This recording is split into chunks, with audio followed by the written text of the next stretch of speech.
Hello everyone. तो कैसे हैं आप लोग। चलिए अब हम इस चैप्टर को फिनिश करते हैं इस वीडियो में। और इस वीडियो में इस चैप्टर का लास्ट टॉपिक करेंगे, दैट इज़ कोऑर्डिनेशन। और जो कि बहुत बहुत ज़्यादा इंपॉर्टेंट है एग्जाम पॉइंट ऑफ व्यू से।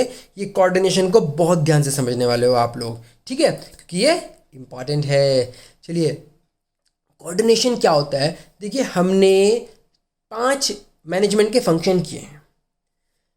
A part of these 5 function, one of the most important function of the manager is to coordinate all the activities. सारी एक्टिविटीज को, सबकी सब एक्टिविटीज को, सबके सब कामों को, सिंपल लैंग्वेज बिल्कुल, सबके सब कामों को एक साथ मिला देना, सबके सब के बंदों के कामों को एक साथ मिला देना ही कोऑर्डिनेशन होता है। एग्जाम्पल दे के बताता हूँ। मान लो क्लास में आपके 20 स्टूडेंट्स हैं। 20 में से 2 जो स्टूडेंट हैं वो किसी की भी नहीं सुनते, बस अपनी अपनी चलाते हैं। उन 2 बच्चों की वजह से फेयरवेल होने से रुक गया, फेयरवेल हुआ ही नहीं। तो किस वजह से नहीं हुआ? Because of the coordination between the 20 students. 2 बंदे अलग बोल रहे थे या 18 स्टूडेंट्स अलग बोल रहे थे, उन दो बंदों की वजह से फेयरवेल रुक गया है। तो ये हमारा कोऑर्डिनेशन नहीं है, तो इस वजह से काम खराब हो गया है। तो कोऑर्डिनेशन क्या कहता है? कोऑर्डिनेशन बहुत ज़्यादा इंपॉर्टेंट होता है। वो क्यों होता है? अब हम देखते हैं कोऑर्डिनेशन होता क्या है। देखिए, the process by which manager synchronizing the activities of different department is known as coordination. Coordination वो होता है, अलग अलग डिपार्टमेंट होते हैं एक ऑर्गेनाइजेशन के अंदर, अलग अलग एक्टिविटीज़ करने वाले लोग होते हैं और अलग अलग टाइप के बंदे होते हैं। उन अलग अलग टाइप के बंदों को, उन अलग अलग डिपार्टमेंट को एक साथ लेके चलना ही कोऑर्डिनेशन होता है। बेसिकली तालमेल बिठाना, कुछ बंदों के बीच में, अलग अलग डिपार्टमेंट्स के बीच में तालमेल बिठाने को ही हम कोऑर्डिनेशन बोलते हैं। बहुत सिंपल सी लैंग्वेज में बता रहा हूँ मैं आपको। तो ये coordination can be seen by as a systematic arrangement of various efforts made by the individual to achieve common goal, organisation goal. जब systematic arrangement of various efforts, अलग अलग एफर्ट्स का, अलग अलग एफर्ट्स मीन्स भाई प्रोडक्शन डिपार्टमेंट प्रोडक्शन कर रहा है, सेल्स डिपार्टमेंट सेल्स कर रहा है, मार्केटिंग की स्ट्रेटजीज बना रहा है, और HR department human resource development की स्ट्रेटजीज बना रहा है। तो सबके डिपार्टमेंट का काम अलग अलग है। उन अलग अलग कामों को, उन अलग अलग बंदों को एक साथ लेकर चलना ही कोऑर्डिनेशन का काम होता है, और वे ही कोऑर्डिनेशन कहलाता है, वो ही मैनेजर करता है। समझ रहे हो? तो coordination is the force that binds all other management function. सारे फंक्शंस को एक साथ बाइंड करके चलता है, एक साथ बाइंड कर देता है, वही कोऑर्डिनेशन होता है। बहुत सिंपल सी लैंग्वेज हो गई आपके लिए, और बहुत सिंपल से आपके समझ में भी आ गया हो गया कोऑर्डिनेशन क्या होता है। तो सबके सब बंदों को तालमेल में काम एक साथ लेकर चलना ही कोऑर्डिनेशन होता है। चलिए, अब कोऑर्डिनेशन को हम एसेंस ऑफ मैनेजमेंट कहते हैं। क्या क्वेश्चन है? Why coordination is the essence of management. Essence क्या होता है? एसेंस का मतलब पूरी मैनेजमेंट का निचोड़। निचोड़ मीन्स समरी। अगर मैं इंग्लिश में बोलूँ समरी, हिंदी में बोलूँ निचोड़। तो निचोड़ जो होता है पूरी मैनेजमेंट का, वो कोऑर्डिनेशन से दिखता है हमें। अगर बंदों के बीच में कोऑर्डिनेशन है तो हमें पता लग जाएगा भाई मैनेजमेंट बहुत अच्छा है किसी भी ऑर्गेनाइजेशन का। अगर आपस में बंदों के बीच में कोऑर्डिनेशन नहीं है तो मैनेजमेंट अच्छा नहीं है। As simple as that. चलिए, क्यों कोऑर्डिनेशन एसेंस ऑफ मैनेजमेंट कहलाता है? क्योंकि coordination is needed to perform all the function. इस वजह से कहलाता है क्योंकि बेटा हर फंक्शन को परफॉर्म करने के लिए कोऑर्डिनेशन की ज़रूरत होती है। 5 फंक्शन है, planning, organizing, staffing, directing, controlling. हम 5 फंक्शन ऑलरेडी पढ़ चुके हैं। प्लानिंग कर रहे हैं, अब प्लानिंग करते हुए अकेला मैनेजर बैठ जाएगा? नहीं। मैनेजर क्या करेगा? बोर्ड ऑफ डायरेक्टर्स भी बैठे हैं, और आपके जो हैं वाइस प्रेसिडेंट, प्रेसिडेंट, चेयरमैन, सब कुछ, सब आदमी बैठे हैं, एक साथ प्लानिंग कर रहे हैं। वाइस प्रेसिडेंट और चेयरमैन दोनों की आपस में बिल्कुल भी नहीं बनती। एक कैरी मिनाटी है और एक टिकटॉकर स्टार है दूसरा वाला, ठीक है। तो क्या कैरी मिनाटी टिकटॉकर स्टार की मान लेगा, या टिकटॉकर स्टार कैरी मिनाटी की मान लेगा? बिल्कुल नहीं मानेगा। तो ये कोऑर्डिनेशन बिल्कुल भी नहीं होगा। समझ रहे हो बिल्कुल बात? तो कोऑर्डिनेशन ज़रूरी होता है सब के सब फंक्शन को परफॉर्म करने का, चाहे वो प्लानिंग हो, प्लानिंग करते हुए दोनों के बीच में कोऑर्डिनेशन होना चाहिए, चाहे वो कैरिनाथी का आदमी हो चाहे वो टिकटॉक वाला हो, समझ रहे हो। तो ये ज़रूरी होता है सभी के सभी फंक्शन को परफॉर्म करने के लिए। देखिए अब management functions are perform in a better way with help of coordination. Koontz and O'Donnell rightly said, Koontz and O'Donnell ने क्या बोला है, like thread in the garland, ये गार्लैंड है, ये डी है ना, डी, इसको आप ये इसको ना इरेज कर लेना, ये ज़रा टाइपिंग मिस्टेक हो गई है। Like a thread in a garland coordination is a part of the management. भाई मैनेजमेंट फंक्शन का पार्ट कैसे होता है, जैसे गार्लैंड होती है ना, जैसे आपकी माला होती है, जब आप माला डालते हो किसी की माला के अंदर जो थ्रेड होता है वो सब के सब माला के जो सीक्वेंस होती है उसको अरेंज करके चलता है और सबको एक साथ लेके चलता है, ठीक है। तो इसी तरीके से कोऑर्डिनेशन सारे फंक्शन को एक साथ लेके चलता है, ये हमारा कोऑर्डिनेशन होता है। तो चलिए नेक्स्ट मूव करते हैं, क्यों एसेंस कहलाता है। Coordination is required at all level, simple सी बात है, टॉप लेवल मैनेजमेंट में भी कोऑर्डिनेशन चाहिए, लोअर में भी चाहिए, मिडिल में भी चाहिए। कोई भी मैनेजर हो, अगर उसके अंदर कोऑर्डिनेशन करने की एबिलिटी नहीं है तो वो अच्छा मैनेजर नहीं है। कोई भी डिपार्टमेंट हो, कोई भी लेवल हो, सब डिपार्टमेंट के अंदर, सभी लेवल के अंदर कोऑर्डिनेशन रिक्वायर्ड होता है। विदाउट कोऑर्डिनेशन एक भी डिपार्टमेंट का काम रुक गया तो पूरी प्रोडक्शन या पूरी ऑर्गेनाइजेशन का काम रुक जाएगा। चलिए थर्ड में आते हैं, क्यों एसेंस कहलाता है। Coordination is the most important function of the organization. बिल्कुल सिंपल सी बात है यार कि कोऑर्डिनेशन जो है ना सबसे इंपॉर्टेंट फंक्शन है। क्यों? क्योंकि विदाउट कोऑर्डिनेशन कोई भी फंक्शन काम नहीं करेगा। It is through the process of the coordination that a manager ensure orderly arrangement of individual and group efforts in realizing of common objective. Orderly arrangement of the efforts, सबके efforts को orderly, सबके efforts को एक साथ लेके चलना और common objective को realize करना ही coordination का काम होता है। इस वजह से ये most important function होता है मैनेजमेंट का। ऑर्गेनाइजेशन में सबसे ज़्यादा इंपॉर्टेंट क्या चाहिए? कोऑर्डिनेशन चाहिए। इस वजह से उसको हम क्या कहते हैं? Essence of management. मैनेजमेंट का एसेंस, मैनेजमेंट का समरी, मैनेजमेंट का सार, मैनेजमेंट का निचोड़ ही कोऑर्डिनेशन कहलाता है। तो कोऑर्डिनेशन समझ गए हो आप। अब कोऑर्डिनेशन के नेचर देख लेते हैं। इसके लिए कोई भी एक्रोनिम रेडी नहीं किया है, इसका एक्रोनिम आप मुझे बना कर देंगे कमेंट सेक्शन में। इसका बहुत इजी वाला और बहुत इजी ट्रिक वाला बनाना है और एक अच्छा सा बनाना है, कोई उटपटांग सा मत बना देना, ठीक है। चलिए इसका एक्रोनिम आप बनाना है, कमेंट सेक्शन में मुझे एक्रोनिम बना के दो। तो हमारे नेचर एंड फीचर जो होते हैं कोऑर्डिनेशन के 6 फीचर होते हैं, बहुत ईजी है। देखिए आपने मैनेजमेंट में बहुत सारे पढ़ भी रखे हैं। पहले फीचर पे आते हैं कोऑर्डिनेशन इंटीग्रेट ग्रुप एफर्ट्स। क्या इंटीग्रेट का मतलब होता है? इंटीग्रेट मीन्स एक साथ मिला देना, इंटीग्रेट का मतलब एक साथ लेकर चलना भी होता है। तो कोऑर्डिनेशन क्या करता है? ग्रुप एफर्ट्स को एक साथ लेके चलता है। जैसे मैंने आपको एग्जांपल दिया है कि एक ऑर्गेनाइजेशन के अंदर डिफरेंट डिपार्टमेंट्स होते हैं। अब हर बंदा अपने डिपार्टमेंट का काम बहुत अच्छे से कर रहा है। मेन जो टॉप लेवल मैनेजमेंट होता है उसका काम ये होता है कि वो सभी डिपार्टमेंट के काम को इंटीग्रेट कर दे और उनके काम को इंटीग्रेट करने के बाद अपनी ऑर्गेनाइजेशन को फ्लोरिश करे, अपने ऑर्गेनाइजेशन का गोल को अचीव करे, ठीक है।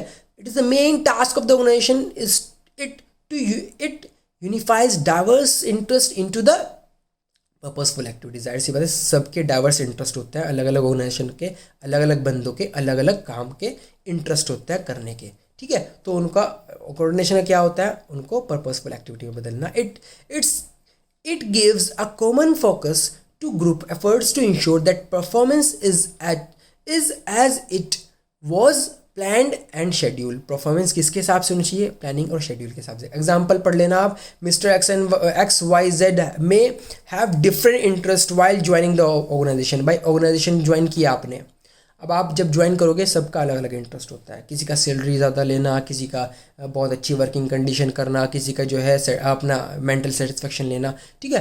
तो ये उन सब के डिपार्टमेंट के उन सब एम्प्लॉयज़ के इंटरेस्ट को एक साथ लेकर चलना ही कोऑर्डिनेशन होता है। Integrates group efforts. क्लियर है? सबके एफर्ट को एक साथ लेकर चलना कोऑर्डिनेशन।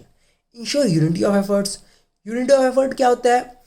सबके एफर्ट्स को, एफर्ट्स मीन्स देखो एफर्ट का मतलब यहाँ पर है कि हम लोग ऑर्गेनाइजेशन के अंदर काम कर रहे हैं तो हम एफर्ट्स लगा रहे हैं अपने, ठीक है। मैं आपको पढ़ा रहा हूँ, अभी मैं अपने एफर्ट्स लगा रहा हूँ। आप पढ़ने की कोशिश कर रहे हैं, आप एफर्ट्स लगा रहे हैं। तो इंश्योर यूनिटी ऑफ एफर्ट्स क्या होता है, सबके एफर्ट्स को यूनाइट कर दे।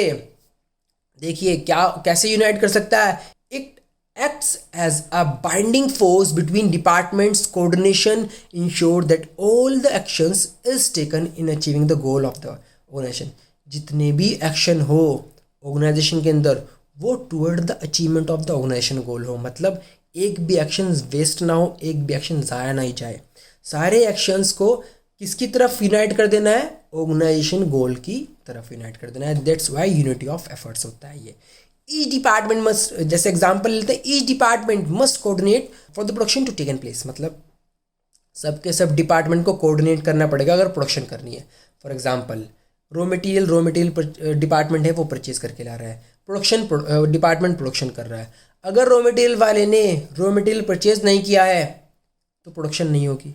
अगर फाइनेंस वाले ने टाइमली फाइनेंस अरेंज नहीं किया और फाइनेंस प्रोवाइड नहीं किया है परचेज वाले को, तो वो परचेज नहीं करेगा और प्रोडक्शन रुक जाएगी।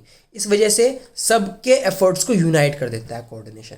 ठीक है, चलिए थर्ड में आता है कॉन्टिन्यूस प्रोसेस। आप मैनेजमेंट में ऑलरेडी समझ चुके हो, आप मैनेजमेंट में आपने पढ़ा है ना कॉन्टिन्यूस प्रोसेस। तो कॉन्टिन्यूस प्रोसेस मीन्स लगातार काम करना, कभी भी ख़त्म ना होना। और कोऑर्डिनेशन भी ऐसी होता है, अगर कोऑर्डिनेशन खत्म हो गया तो कोई ना कोई एक्टिविटी रुक जाएगी जिस वजह से ऑर्गेनाइजेशन गोल अचीव नहीं होगा। इस वजह से coordination is a continuous process. ठीक है, चलिए नेक्स्ट पर आते हैं। Coordination is a pervasive function. Coordination pervasive होता है। परवेसिव मीन्स मैनेजमेंट के कैरेक्टरिस्टिक में आप पढ़ चुके हो। Pervasive means universal, that can be find everywhere, वो हर जगह मिलता है, हर फील्ड में मिलता है, हर ऑर्गेनाइजेशन में लगेगा, हर स्कूल में, किसी भी जगह आप लगा लो, अपने घर में लगा लो तो वो सब जगह लग सकता है कोऑर्डिनेशन, अपनी क्लास में, अपने दोस्तों में, सब जगह। It is required at all level, सभी लेवल पर। It helps to integrate the efforts of the various department of the organization. In the absence of the coordination there is overlapping and chaos, इसे बोलते हैं chaos. ठीक है, ये chaos होता है, इसका मतलब होता है कन्फ्यूजन और हौच पौच की situation, instead of harmony and integration of the activities. भाई जाहिर सी बात है यार, सिंपल सी बात है, अगर कोऑर्डिनेशन नहीं होगा तो क्या होगा, तो कोई भी काम अच्छा नहीं होगा। तो इस वजह से किसी भी काम को करने में आप कोऑर्डिनेशन लगा सकते हो और वही परवेसिव कहलाता है, pervasive function that can be find everywhere. चलिए फिफ्थ पर आते हैं। Coordination is the responsibility of all the managers. सबके सब मैनेजर्स की रेस्पॉन्सिबिलिटी होती है कोऑर्डिनेशन करना, चाहे ऑर्गेनाइजेशन के अंदर काम हो रहा हो या नहीं हो रहा हो, बट उस ऑर्गेनाइजेशन के मैनेजर को ये उसकी ड्यूटी बनती है कि वो कोऑर्डिनेट करे सभी एक्टिविटीज़ को। ठीक है, coordination is the function of every manager in the organization. हर मैनेजर का काम ही कोऑर्डिनेशन करना होता है।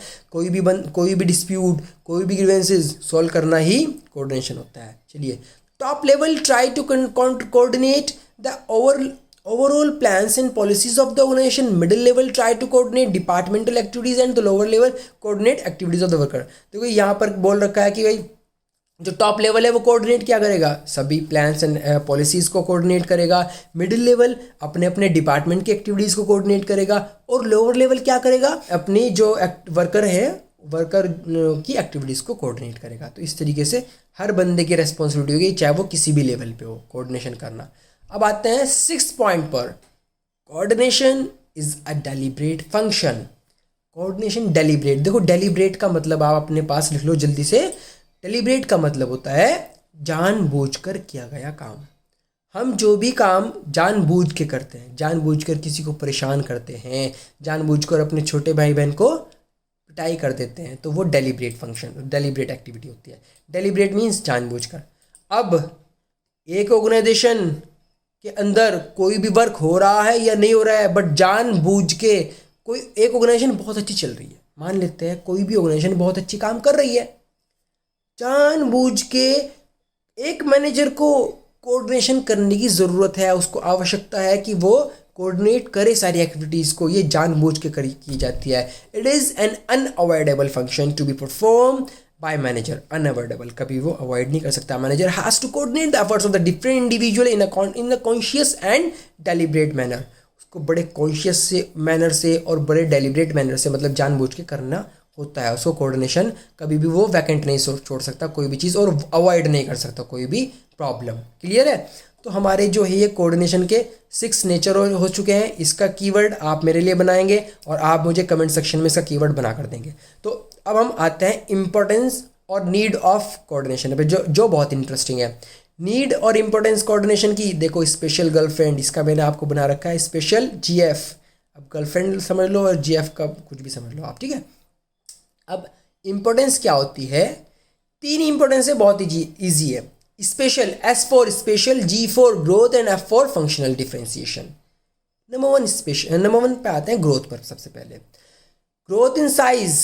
ग्रोथ इन साइज मीन्स कोई भी ऑर्गेनाइजेशन जितनी बड़ी होगी उसमें उतना ही ज़्यादा कोऑर्डिनेशन रिक्वायर्ड होगा। कोई भी ऑर्गेनाइजेशन जितनी छोटी होगी उसमें उतना ही कम कोऑर्डिनेशन रिक्वायर्ड होगा। ज़्यादा बड़ी ऑर्गेनाइजेशन के लिए ज़्यादा कोऑर्डिनेशन एक्टिविटी, ज़्यादा बड़ी ऑर्गेनाइजेशन के अंदर ज़्यादा आदमी होते हैं, ज़्यादा उनका टर्नओवर होता है, ज़्यादा हर चीज़ का डिपार्टमेंट भी बढ़ जाते हैं, तो इस वजह से कोऑर्डिनेशन बहुत ज़्यादा रिक्वायर्ड होता है। किसी छोटी सी दुकान में, किसी छोटी सी शॉप में, डिपार्टमेंटल स्टोर में, उसके अंदर कोऑर्डिनेशन बहुत कम होगा क्योंकि उसके अंदर मैनेजमेंट भी छोटा लेवल का होगा। क्लियर है? Growth in size. अब हम आते हैं next, functional differentiation. Functional differentiation का मतलब समझ लो। फंक्शनल डिफरेंशिएशन का मतलब होता है, देखो हर एक डिपार्टमेंट का एक फंक्शन होता है। मार्केटिंग डिपार्टमेंट का मार्केटिंग करना होता है, सेल्स डिपार्टमेंट का चीज़ों को बेचना होता है। तो ये फंक्शनल डिफरेंशिएशन कहता है कि each and every department have their certain function, उनका एक डिफरेंट फंक्शन होता है। अब कोऑर्डिनेशन इस वजह से इंपॉर्टेंट होता है कि उन सभी फंक्शन को, उन सभी डिपार्टमेंट्स को, उन सभी डिविजन्स को एक साथ लेकर चले। जैसे हमने पढ़ा है इंटीग्रेट ग्रुप एक्टिविटी। तो functions of an organization is divided into department, division and sections. जाहिर सी बात है, आपको पता है कि एक ऑर्गेनाइजेशन के अंदर डिपार्टमेंट बने हुए होते हैं, डिविजन्स बनी होती है और सेक्शंस बने होते हैं। all the departments may have their own objective policies and their style of working। सभी डिपार्टमेंट के स्टाइल भी काम करने का अलग होता है, सबके पॉलिसीज अलग होती है, सबके ऑब्जेक्टिव अलग होता है। तो कोऑर्डिनेशन का क्या काम है यहाँ पर? कोऑर्डिनेशन का ये काम है कि इन सब एक्टिविटीज़ को, इन सब डिपार्टमेंट को, इन सब डिविजन्स को लिंक कर देना, एक साथ जोड़ देना ही फंक्शनल डिफरेंशिएशन होती है। कि फंक्शन अलग अलग हैं बट कोऑर्डिनेशन एक साथ लेकर चलना है, इसलिए फंक्शनल डिफरेंशिएशन आया। चलिए स्पेशलाइजेशन। स्पेशलाइजेशन का मतलब ये होता है, देखिए modern organization has characterized by a degree of specialization. एक मॉडर्न ऑर्गेनाइजेशन के अंदर बहुत सारे स्पेशलाइज्ड बंदे होते हैं और हर बंदा ये सोचता है कि उनकी एक अपनी अपनी क्वालिटी और होती है, और हर बंदा ये सोचता है कि मैं तो अपने काम में परफेक्ट हूँ, मैं जो भी डिसीजन लूँगा बिल्कुल राइटली डिसीजन लूँगा, कोई प्रॉब्लम नहीं आएगी मेरे डिसीजन में। तो So there is a need to coordinate the activities of all the specialized। उनको ये रियलाइज कराने की ज़रूरत है कि ऐसा नहीं है कि हर बार वही राइट डिसीजन लेंगे, कभी कभार डिसीजन गलत भी हो सकता है। हम कोऑर्डिनेट करके चलेंगे, एक साथ अपनी तानाशाही नहीं दिखाएंगे, अपनी नहीं चलाएंगे। अब सारी एक्टिविटीज़ को एक साथ लेकर चलना है। किस डायरेक्शन में चलना है? In the direction of common direction, that is maximisation of the profit and to achieve the organisation goal. यही सबकी डायरेक्शन होती है, सब स्पेशलाइज की डायरेक्शन भी यही होनी चाहिए, ये हमारा कोऑर्डिनेशन कहता है। तो कोऑर्डिनेशन क्यों ज़रूरी है? क्योंकि स्पेशलाइजेशन की वजह से, ग्रोथ इन साइज की वजह से और फंक्शनल डिफरेंशिएशन की वजह से, कि फंक्शंस ज़रूरी अलग अलग होते हैं। स्पेशलाइज्ड बंदे जो हैं अपने बारे में सोचते हैं, इस वजह से हमारा कोऑर्डिनेशन रिक्वायर्ड है। ग्रोथ इन साइज, ग्रोथ बहुत ज़्यादा बड़े बड़े डिपार्टमेंट में हमें कोऑर्डिनेशन रिक्वायर्ड होता है। तो चलिए अब हम इसकी केस स्टडी ट्रिक पर आते हैं। केस स्टडी ट्रिक में जहाँ पर भी ये कीवर्ड्स आपको मिल जाए ना, बस वहाँ पर जाकर क्या लगा देना है? कोऑर्डिनेशन। देखिए, synchronising, bringing together, harmonising, unifying, integration of all the activities of the department. जहाँ पर ये सब आ जाए वहाँ पर आपको कोऑर्डिनेशन लगाना है। देखो बहुत अच्छी केस स्टडी यहाँ पर देखिए आप, बहुत अच्छी ट्रिक है ये केस स्टडी की। Whenever any blame game or confusion or chaos between departments and the employees occur, it is due to the absence of coordination। कोई कन्फ्यूजन है डिपार्टमेंट के बीच में, कोई ब्लेम गेम आ रहा है, एक बंदा दूसरे को ब्लेम कर रहा है, दूसरा बंदा दूसरे वाले को ब्लेम कर रहा है, तो वहाँ पर कोऑर्डिनेशन की कमी है। कभी भी ऐसा अगर कोई केस स्टडी आ जाती है तो आप समझ जाना कोऑर्डिनेशन रिक्वायर्ड है यहाँ पर। अब यहाँ पर केस प्रॉब्लम दी है, केस स्टडी दी है मैंने 2, क्वेश्चन नंबर 5, क्वेश्चन नंबर 6। इसका आंसर कमेंट बॉक्स में करना है आपको मुझे, ठीक है। तो अब आपका ये चैप्टर फिनिश, बिल्कुल एक एक चीज़ को मैंने समझा दिया है। और अगर मेरी वीडियो पसंद आ रही हो तो ज़्यादा से ज़्यादा इस वीडियो को शेयर कीजिए, इस वीडियो को लाइक कीजिए और don't forget to subscribe. Bye bye.